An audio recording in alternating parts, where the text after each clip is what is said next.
The clock above the nurse's station read 11:57 when Rachel Cole clocked in for the overnight rotation, and nobody in that hospital knew her name meant anything beyond the badge clipped to her scrubs. She had worked at St. Augustine Medical Center for 2 years, and in those 2 years she had emptied bedpans, changed dressings, and stood quietly in the back of operating rooms while other people made decisions. She preferred it that way. Anonymity was armor, and Rachel wore it well. At noon that day, charge nurse Deborah Whitfield had called her into the small office off the surgical floor, closed the door, and folded her hands on the desk like she was about to deliver a verdict. "I'm pulling you from or rotation," Deborah said. Rachel blinked. "Can I ask why?" "Dr. Ellis mentioned you froze during the Callahan case last week. Hesitated on the retractor placement. In high-pressure surgery, hesitation kills people, Rachel. It hadn't been hesitation. It had been recognition, a memory surfacing at the worst possible second. The smell of scorched fabric and diesel rising up out of nowhere in a sterile room that smelled like betadine. But she didn't say that. "Understood," she said instead, and walked out. Deborah Whitfield was 46, brisk, competent, and utterly convinced that her 15 years running a civilian surgical floor made her the final word on competence under fire. She had never seen fire, not the kind Rachel meant. For the rest of the afternoon, Rachel worked the medical ward, taking vitals, restocking supply carts, answering call lights, saying yes ma'am and yes sir to patients half her age who had no idea the woman adjusting their pillows had once held a beating heart in her bare hands in a tent 40 miles from the nearest paved road. She told herself it didn't matter. She told herself a lot of things. By 10 that night, the emergency department radio crackled to life with a transport call that made the front desk staff sit up straight. Incoming trauma, multiple gunshot wounds, combat casualty, ETA 20 minutes, requesting trauma bay, and full surgical team. The dispatcher's voice cut through the static again, tighter this time. "Be advised. Patient's unit is escorting. They are requesting a specific staff member be present for intake. Repeat, specific staff member requested by name." Deborah Whitfield, standing at the desk with a coffee in hand, frowned at the radio like it had personally insulted her. What name? There was a pause, radio hiss, then the voice again, clipped, uncertain. "Rachel Cole. They're asking for nurse Rachel Cole." Deborah set the coffee down slowly. "Tell us in the comments where you're watching from tonight, because what happened in the next 4 minutes changed the way this hospital ran trauma call for good." Deborah found Rachel on the med-surg floor folding discharge paperwork, and for a moment she just stood in the doorway staring at her like she was trying to solve an equation. "There's an incoming combat casualty. A SEAL team. They're asking for you by name." Rachel's hands stopped moving. "By name. You know these people?" Rachel didn't answer right away. Something in her chest, some old door she had bolted shut 2 years ago, creaked open half an inch. "I don't know. Maybe. You're banned from the OR, Rachel. I pulled you this morning. I know."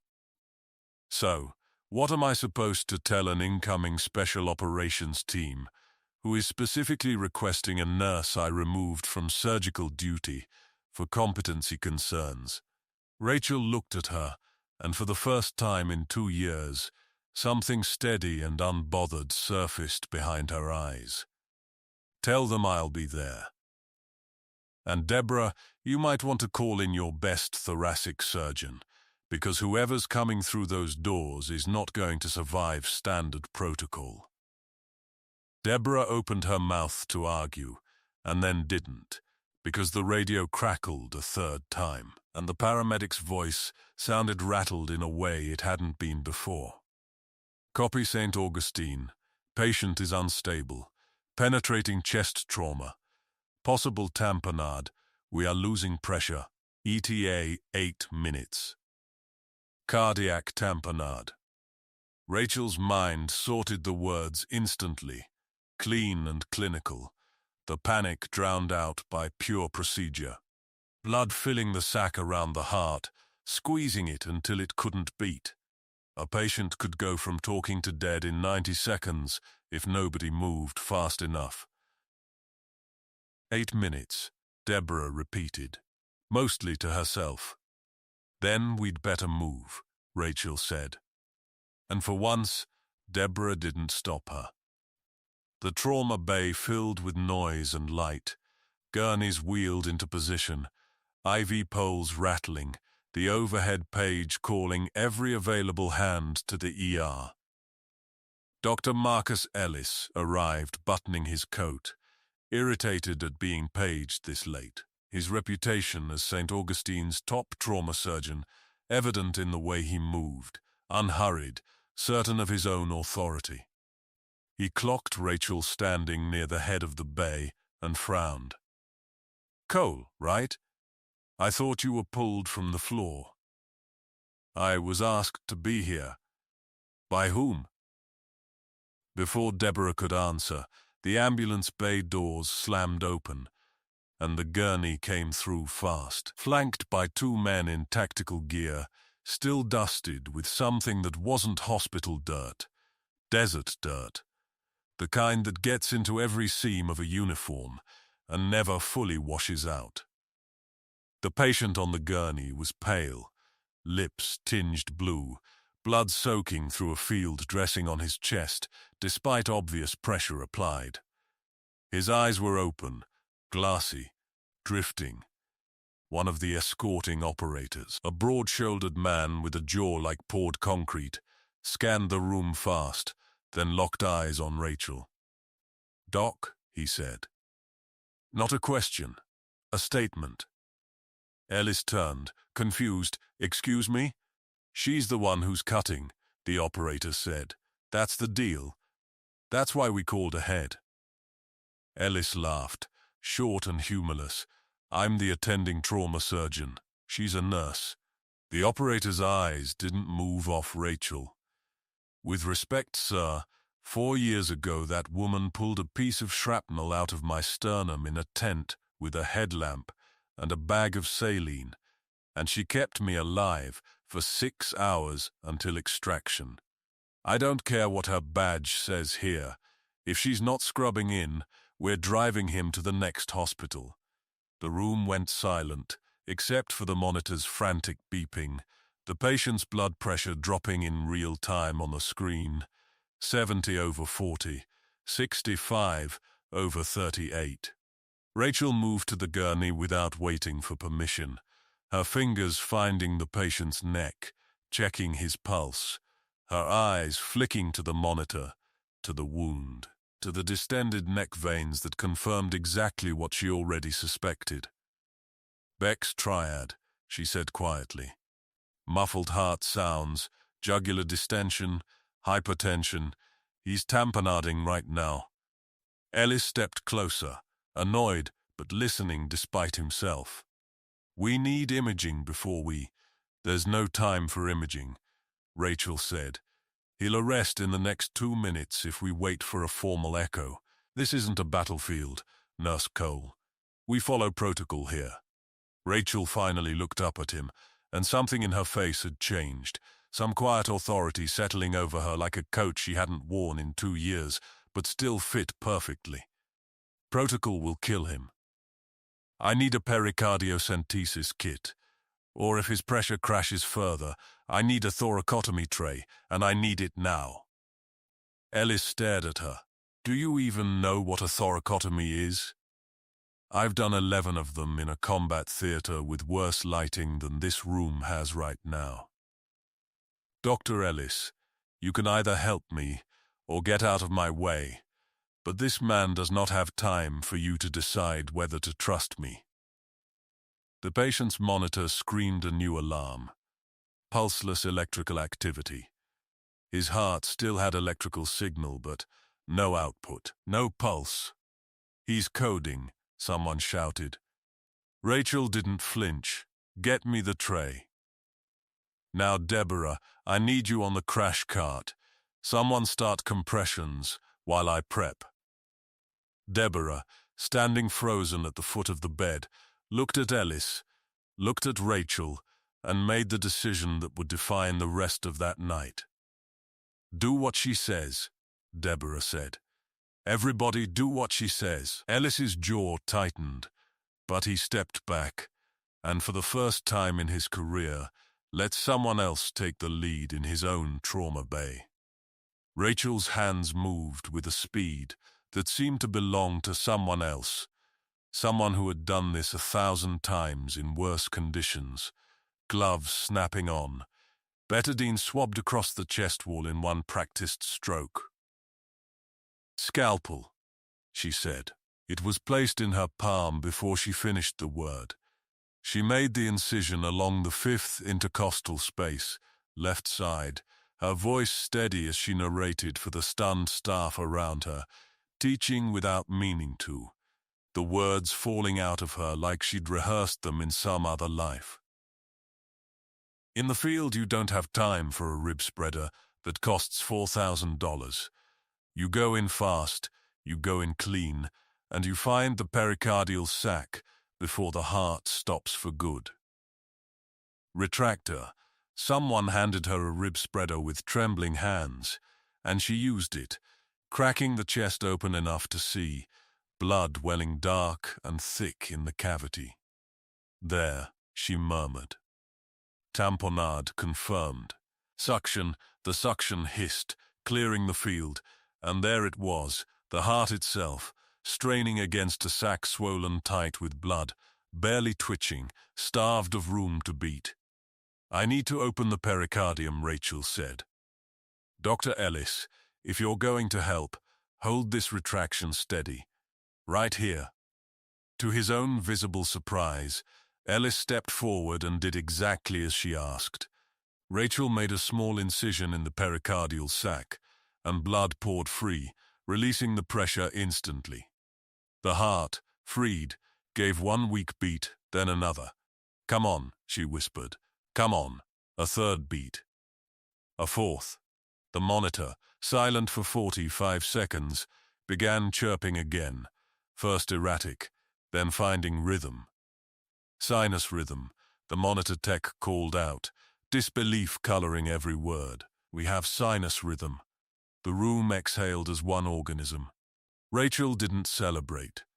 Her hands kept working, checking for additional bleeders, controlling a nicked vessel, with a precision that made the surgical resident standing nearby whisper something under her breath that sounded like a prayer. "Pressure's coming up," Deborah reported, voice unsteady. 980 over 60. 985 over 62. "Get him prepped for the ore," Rachel said. "He needs formal repair and closure, but the crisis point has passed. He's going to make it." Ellis stood back from the table, staring at his own gloved hands, like he wasn't sure they belonged to him anymore. "Who are you?" he said quietly. Not the accusation from before. Something closer to awe. Rachel peeled off her gloves, her hands finally, for just a second, beginning to shake now that the emergency had passed. "I'm a nurse who used to be a trauma surgeon," she said. "Forward surgical team. 3 deployments." The operator who had demanded her by name stepped closer to the gurney, watching his teammate breathe on his own, and looked at Rachel with an expression somewhere between relief and reverence. "Captain Reyes," he said, gesturing to the man on the table. "You probably don't remember every name, but he remembers yours. We all do.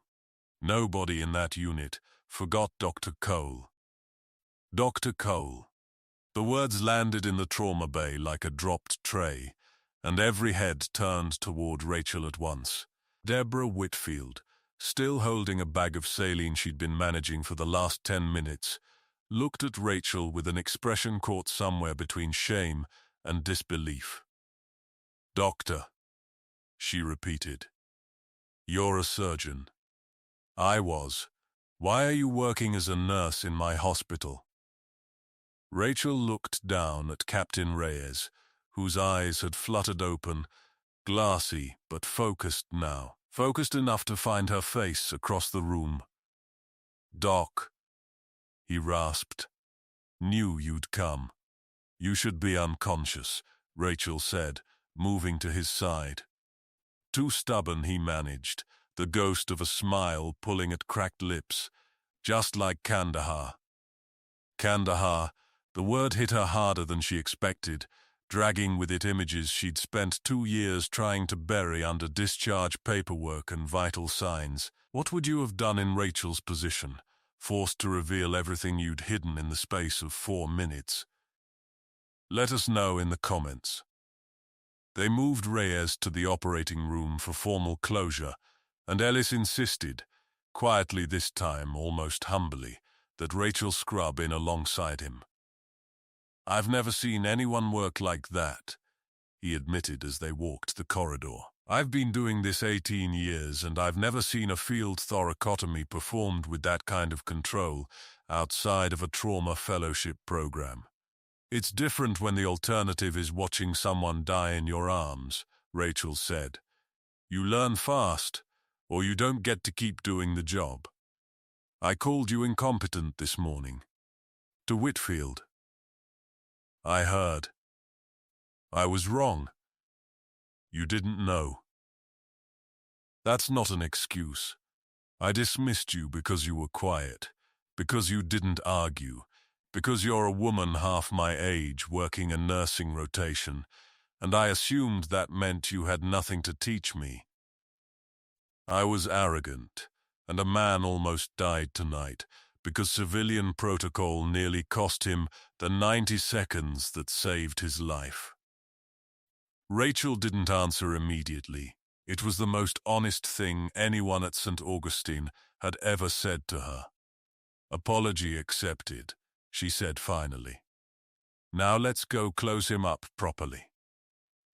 The surgery took 90 minutes, clean and uneventful compared to the chaos that preceded it, Rachel guiding Ellis through repair of a nicked coronary vessel with the same calm authority she'd shown in the trauma bay.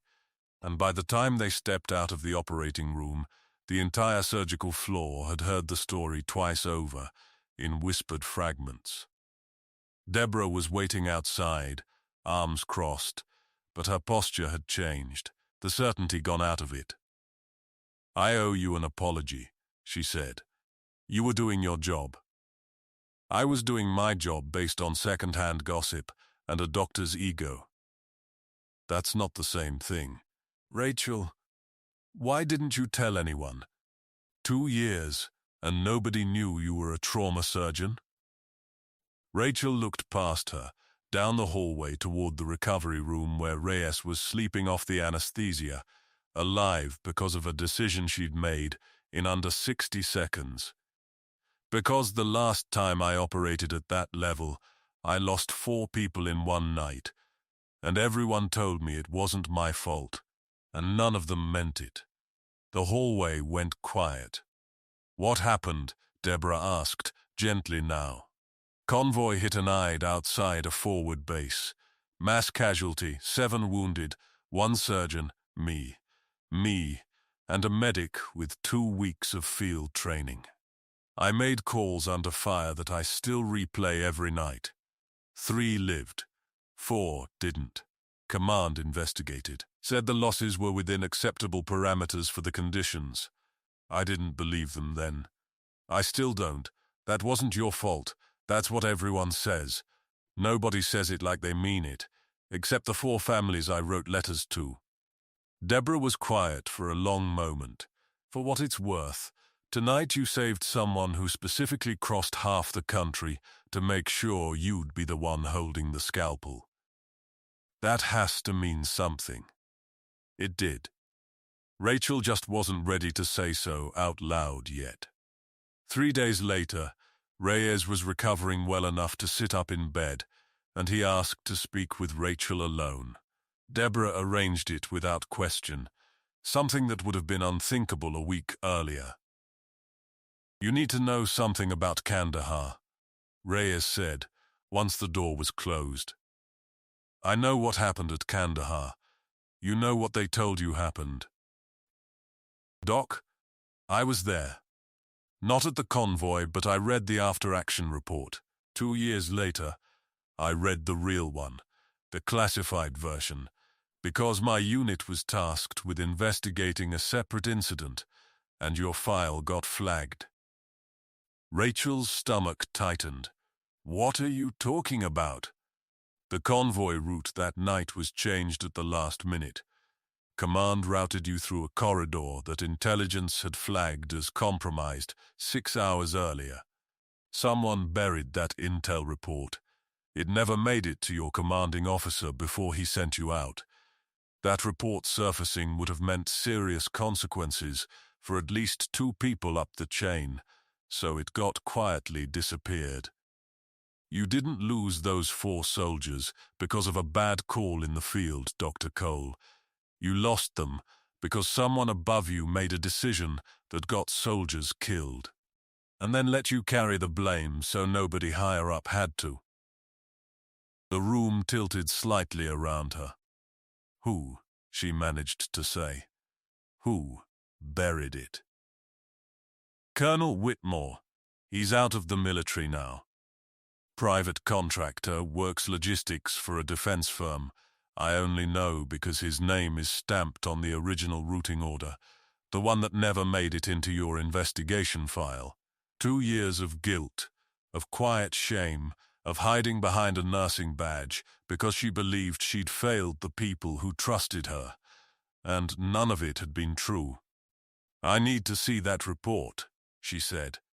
"I figured you would. I made a copy. It's not exactly legal for me to have it, and it's definitely not legal for me to give it to you, but 4 soldiers died because of what's in those pages, and I think you've spent long enough paying for someone else's decision."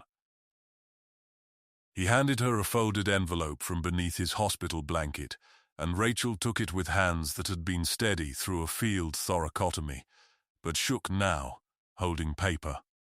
Share your thoughts in the comments if you think the truth should have come out sooner. Rachel read the report alone in the hospital chapel late that night, the fluorescent lights buzzing overhead, the pews empty except for her. Page after page confirmed what Reyes had told her: timestamps, routing orders, a classified memo flagging the corridor as high risk 6 hours before her convoy moved through it, and beneath it all, Colonel Whitmore's signature authorizing the route change anyway, prioritizing a supply timeline over intelligence that should have grounded every vehicle in that convoy. 4 names surfaced in her memory unbidden. 4 young men who had trusted her with their lives. 4 families who had buried sons and husbands, believing a young surgeon's hesitation was to blame. It hadn't been her hesitation. It had been someone else's greed for efficiency, someone else's fear of consequences, buried under 2 years of her own guilt. She didn't cry. She had done enough crying 2 years ago to last a lifetime. Instead, she felt something colder settle into place, something clean and purposeful. She would not stay hidden anymore. The following week, Rachel walked into the hospital administrator's office with the report in hand, and Deborah Whitfield standing beside her, uncharacteristically silent. Having read the file the night before and said almost nothing since, "I want to propose something," Rachel said to the administrator, a tired-looking man named Harold Voss, who had run St. Augustine for 11 years, without a single moment as interesting as the one currently unfolding in his office. I'm listening. This hospital treats more veterans and active duty personnel than any facility within 200 miles, largely because of the base nearby. Most of your staff have no combat trauma training. Standard civilian protocol nearly killed a patient last week because nobody in that trauma bay understood field medicine principles. I want to build a program, combat trauma certification for the surgical staff, a specialized unit for veteran casualties, and I want to run it. Voss looked at Ellis, who had been invited to the meeting and had spent the last several minutes simply nodding along. Dr. Ellis, your assessment? I've worked trauma surgery for 18 years, Ellis said.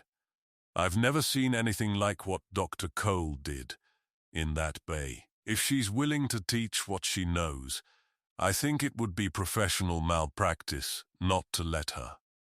Voss studied Rachel for a long moment. You'd be giving up your anonymity. There'll be paperwork, credentialing, probably press given the nature of how this came to light. Are you prepared for that? Rachel thought about the 4 names she'd carried like stones in her chest for 2 years. About Colonel Whitmore sitting somewhere comfortable while her guilt did the punishing he should have faced himself. About Captain Reyes trusting her across a continent when a hospital full of strangers hadn't. I've spent 2 years hiding from a lie, she said. I'm done hiding from the truth. Voss extended his hand. Then welcome to Director of Combat Trauma Services, Dr. Cole. We'll figure out the paperwork. There was, of course, the matter of Colonel Whitmore, and Rachel did not let that matter rest quietly. Reyes connected her with a military legal contact, still owed him a favor, and within a month the buried intelligence report found its way into an official reopened inquiry, this time with Rachel's testimony attached, and Reyes willing to confirm the chain of documentation he'd uncovered.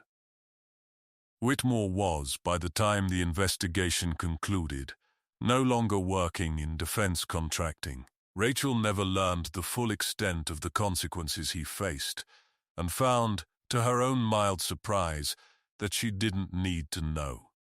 The truth being on record was enough. The families of the 4 soldiers finally received an accurate account of what had happened that night, and one of the mothers wrote Rachel a letter that she kept folded in her desk drawer, a letter that said thank you for finally telling us the truth, even though it took 2 years and cost you everything to get here. It hadn't cost her everything. It had, in the end, given her back everything she thought she'd lost. 6 months later, St. Augustine's combat trauma program had trained 32 staff members in field surgical principles, and Rachel stood at the head of a new simulation lab, built with a grant Voss had fought hard to secure, watching a group of surgical residents practice tension pneumothorax decompression on training mannequins, while Deborah Whitfield, now her closest ally on staff, supervised the schedule from the doorway. Captain Reyes visited twice that year, once to check on his own recovery, once simply to see the program his insistence had helped create. You know, he told her the second time, watching residents work through a mass casualty simulation with focused intensity, I've been in a lot of operating rooms. I've never seen one that felt like this. Like what? Like it belonged to someone who actually understood what we go through out there. Most civilian hospitals treat us like broken machines that need fixing according to a manual. You treat us like people who survived something, and that changes everything about how you approach the fixing. Rachel watched her residents work, calm and precise even under simulated pressure. carrying forward lessons learned in places most of them would never see themselves, and felt something settle in her chest that she hadn't felt in longer than she cared to admit. Peace, maybe, or something close enough to it that the distinction no longer mattered. I spent 2 years believing I had failed the people who trusted me most, hiding behind a nursing badge because I thought silence was penance. It took a soldier crossing half a continent, refusing to let anyone else touch him, to drag me back into the light I'd been running from. I learned that the truth doesn't disappear just because you bury it under enough shifts and enough silence. It waits. And sometimes it arrives on a gurney at midnight, bleeding and unwilling to let you hide any longer. If this story moved you, if you believe people deserve second chances to reclaim who they really are, hit like, drop a comment telling us what parts stayed with you, and subscribe for more stories like this one every week. The months following the administrative meeting were not the quiet victory lap Rachel had expected, and she learned quickly that reclaiming an identity was not the same thing as being handed one back wrapped in gratitude. There were forms. There were credentialing boards. There were 3 separate calls from the state nursing and medical licensing offices, each one requiring her to explain, again, why a woman with a valid trauma surgery fellowship had spent 2 years working under a nursing license instead. She answered every question the same way. I needed to disappear. Now I don't. Not all of them accepted that answer easily. One reviewer, a woman named Patricia Nolan from the State Medical Board, sat across from Rachel in a windowless conference room with a stack of paperwork between them and an expression that suggested she had seen every kind of story before and trusted none of them. You're asking us to reinstate full surgical privileges after a 2-year gap with no continuing education credits filed, no peer review, and a service record that has several redacted sections I can't access without a federal request. That's correct. Most people in your position would have quietly re-entered practice at a smaller facility, done their hours, built the paper trail. You walked into a trauma bay, unsupervised, and performed a field thoracotomy on a patient who wasn't even yours. He would have died otherwise. That's not the point I'm making. It's the only point that matters to me. Nolan studied her for a long moment, the kind of look Rachel had gotten used to receiving over the past several weeks, equal parts suspicion and reluctant respect. Dr. Ellis submitted a letter, Nolan finally said. So did the hospital administrator. So did a Navy commander I had to verify through channels I don't usually deal with. That's an unusual amount of advocacy for someone the board has never heard of. I've spent a long time being someone nobody had heard of. I'd rather be judged on what I can do than what I couldn't explain. Nolan closed the folder. Your hearing is in 3 weeks. Bring your service record, whatever parts of it you're permitted to bring. And Dr. Cole, for what it's worth, I read the incident report from Kandahar buried in the file the Navy did release. I don't think anyone reasonable would have called those losses your failure.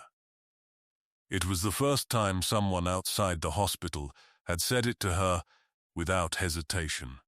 And Rachel found she still didn't quite know how to hold the words without flinching.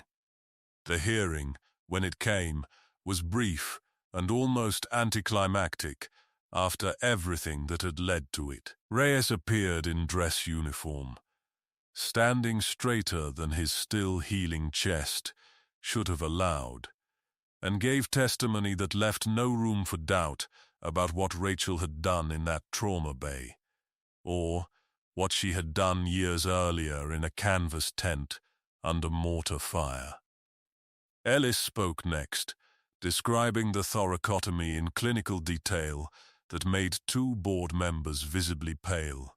Deborah spoke last, and her voice cracked only once when she admitted that she had pulled Rachel from surgical rotation that same morning, based on nothing but a rumor and her own failure to ask a single direct question.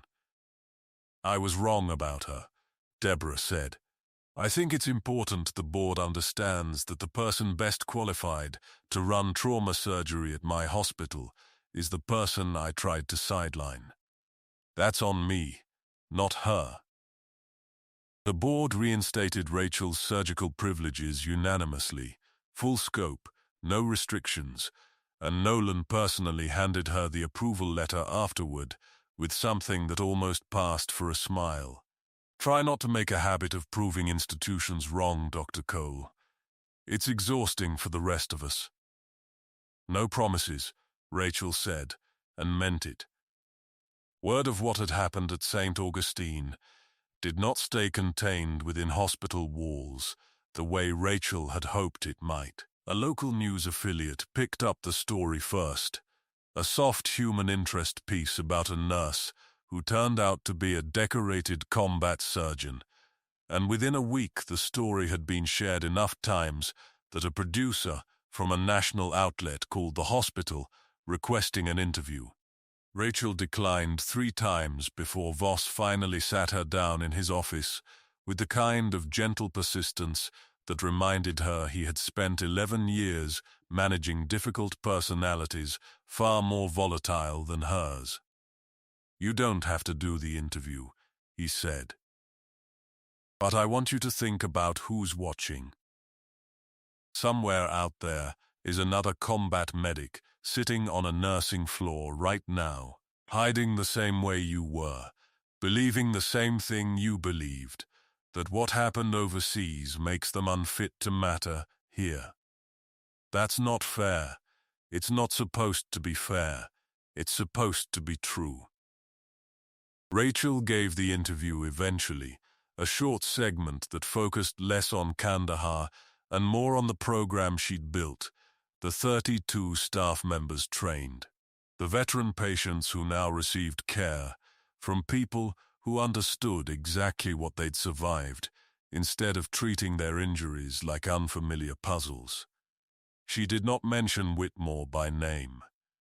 That fight was still working its way through channels she didn't fully control, and she had learned enough in the military to know when to let due process run its course without a camera pointed at it. But she did say one thing on camera that she meant more than anything else in the segment. "I spent 2 years thinking that surviving a bad night meant I didn't deserve to keep practicing medicine. I was wrong. The bad night is exactly why I'm qualified to keep practicing it. Every scar you carry from combat medicine becomes a skill you bring back to the people who need it most. Hiding that doesn't protect anyone. It just means fewer people get saved." The investigation into Colonel Whitmore concluded 4 months after Rachel's licensing hearing, and the results arrived not through a press release or a phone call, but through a plain envelope Reyes hand-delivered himself, driving 3 hours from his base because he said some things deserved to be handed over in person rather than read off a screen. Rachel opened it in the small office that had once belonged to nobody in particular, and now had her name on the door in blocky adhesive letters, Director of Combat Trauma Services. Whitmore had been quietly separated from his defense contracting position 2 months earlier, the report explained, following an internal review that substantiated the falsified routing documentation from the incident outside the forward base.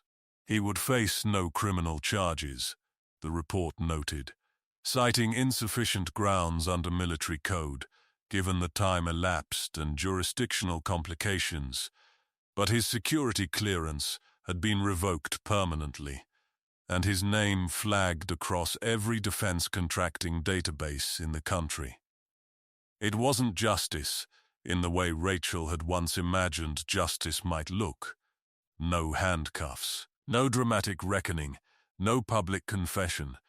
It was quieter than that, and for a long moment she sat with the papers in her lap, trying to decide if it was enough. "It's not everything," Reyes said, watching her face. "I know that. No, it's not. But it's something. And for what it's worth, the family's got the truth." "That's not nothing either." Rachel folded the report and set it in the drawer beside the letter from the soldier's mother. 2 pieces of paper that together finally closed a door she'd spent 2 years standing frozen in front of. "Thank you for not letting this go," she said. "You didn't have to chase this down for me. You didn't have to fly across a room and crack my chest open with a headlamp and a bag of saline either. Way I see it, we're square." The combat trauma program grew faster than even Voss had projected. By the end of the first year, St. Augustine had become a regional referral center for veteran trauma cases, drawing patients from 3 counties and 2 military installations. And Rachel found herself training not just her own hospital's staff, but visiting surgical teams from facilities as far as 4 hours away. Ellis became, unexpectedly, one of her strongest advocates within the broader medical community, presenting alongside her at 2 regional trauma conferences and telling anyone who would listen that the single greatest professional humility of his career had also been its greatest education. "I built my whole identity around protocol," he told a room of surgical residents at one such conference, Rachel standing beside him at the podium. "Dr. Cole taught me that protocol is a floor, not a ceiling. It's the minimum standard when you have time to think. It is not what you follow when a man is dying in front of you, and thinking is a luxury you don't have." Deborah, for her part, requested a transfer from charge nurse to a newly created position overseeing intake coordination for the trauma program, a demotion in title that she insisted on calling a promotion in purpose. "I spent 15 years thinking my job was gatekeeping," she told Rachel over coffee one slow Tuesday afternoon, deciding who was fit and who wasn't, who belonged in an operating room and who didn't. "I nearly kept the most qualified surgeon I will ever work with off a case that would have killed a man without her. I don't ever want to make that mistake again, with anyone. You didn't know. That's what I keep telling myself. But not knowing isn't an excuse for not asking. I judged you on a rumor and my own assumptions about what competence is supposed to look like. I'm not interested in doing that again." Rachel reached across the table and set her hand briefly over Deborah's. "You believed me when it counted. That night in the trauma bay, you told the whole room to do what I said. That's the part I remember. There were nights, still, when Rachel woke with the smell of diesel and scorched fabric caught somewhere at the back of her throat, when the names of the 4 soldiers surfaced uninvited in the dark, and she had learned by now not to fight those nights, only to sit with them until morning came, and the names quieted again into memory rather than accusation. She kept photographs now, something she hadn't allowed herself in 2 years of hiding, small things pinned to the corkboard behind her office door. A picture of her old forward surgical team standing in front of a dust-colored tent, a photo Reyes had mailed her of his daughter's first steps, a printed copy of the letter from the soldier's mother that she had long since memorized, but still needed to see in ink. The past no longer felt like something she had to bury, to survive the present. It felt, instead, like the foundation the present had been built on, uneven in places, scarred in others, but solid enough to hold the weight of everything she was building now. One evening in early spring, nearly a year after the night Captain Reyes had been wheeled through the emergency doors bleeding and unwilling to accept anyone but her, Rachel stood in the simulation lab after hours, watching the empty mannequins under dimmed lights, the room quiet in the particular way hospitals only ever get after midnight. Deborah found her there, still in scrubs, a stack of new resident applications under her arm. "You should go home," Deborah said. "You've been here since 6 this morning. I know. I like it here at night. Quiet enough to think." "About Kandahar?" "About all of it. About how close I came to spending the rest of my career hiding in a supply closet because I let one bad night convince me I didn't deserve to do the thing I was best at." Deborah set the applications down on the nearest table. "For what it's worth, I think every person who walks through this program because of what you built is proof that you made the right call eventually. Late doesn't erase right."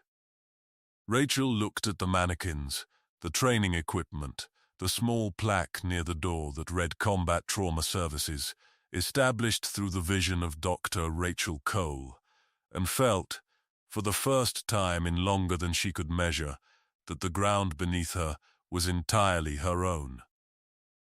"No," she agreed. "It doesn't." Captain Reyes returned to active duty 6 weeks after his discharge from St. Augustine, cleared for full service by a cardiologist who had never in his career seen a chest wall heal as cleanly from a field thoracotomy repair. Before he shipped out again, he stopped by the hospital one final time, finding Rachel in the middle of a training session, guiding 2 new surgical residents through a simulated tension pneumothorax scenario.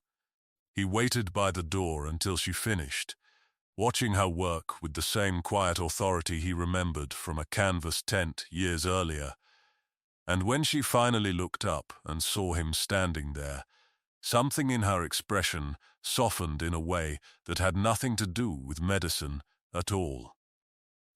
"Shipping out? Tomorrow morning. Wanted to say thank you before I left. Properly this time, not bleeding out on a gurney." "You already thanked me. Several times. Some debts you keep paying anyway." Rachel walked with him toward the hospital entrance, the late afternoon light cutting long shadows across the lobby floor. "Do something for me," she said. "Name it.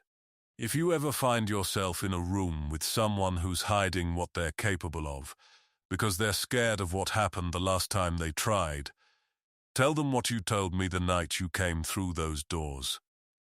Tell them somebody out there still believes in what they can do, even when they've forgotten how to believe it themselves." Reyes nodded slowly.